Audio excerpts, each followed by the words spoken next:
Yo, greetings, yo. I got a story to tell. Yeah, you want to hear a story? All right. So I've been astral projecting and having past life regressions and having sleep paralysis since I was like 9 years old. Before I started doing psychedelics or anything mad like that. But 10 years ago, 2016, yeah, when I was like 29, about somewhere around then, I was practicing my astral projections, but I was coupling that with hallucinogenics. And that's what I was up to. But I'd never had control, hardly ever had control over these experiences. And they were always random. But a friend of mine, she said to me, look, it's random because you don't set an intention. Set the intention of going to visit your inner child, because that's what you need to do. You're a creative person. You have some childhood things that you need to work through. So set that intention. Go and visit your inner child. So that's what I did. So there I am, high on hallucinogens, practicing my astral projection. I set the intention. I'm going to see my inner child, go and visit my inner child. Bang, I'm transported to like 1986, somewhere around the winter, maybe 87, I don't know, but I'm looking at can't be any older than 5 or 6 month-old baby, yeah. And I'm looking, it's me. I know it's me, it's baby me in the car. I know my bedroom, that was my bedroom for 20 years. I'm looking at baby me. It was so breathtaking. I was emotional about it. I was like, oh, I was in absolute awe, mesmerized. And I'm just standing there, just looking at baby me, just adoring him. So weird, very narcissistic. But you know, it's madness. I've never experienced this before. And you know, in my head, I'm like, well, I still think this is pretend, right? Because I know I'm on my living floor and it's 2016 and it's not 86. But anyway, I heard my mum's voice. Yeah. She went, Stephen, kind of like that twice, like Stephen. Twice she said my name. I'm the one thinking to myself, is why is she calling me for? Baby can't answer her back, innit? That's what I'm thinking, yeah. I don't think this is real. Anyway, I look up and there's my mum.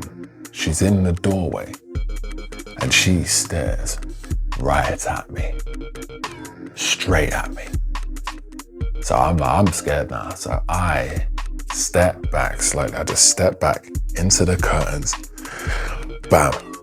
I wake up in my body, covered in sweat, like, wow, what the fuck was that? That was madness. I'm hype about it. I'm like, that was mad. Emotional as well, because it was a beautiful moment. I was like, wow, but crazy dream.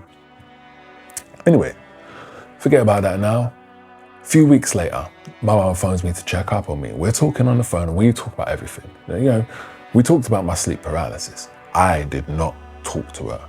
I did not talk to her about, by the way, I was doing hallucinogenics and you know, and I visited my inner child and nah, I ain't telling her. Wasn't telling my mum that I was up to no good. Trust me, I weren't doing that. I could, but I didn't want to worry her because I live hundreds of miles away from her. I'm not doing that. So I didn't tell her that.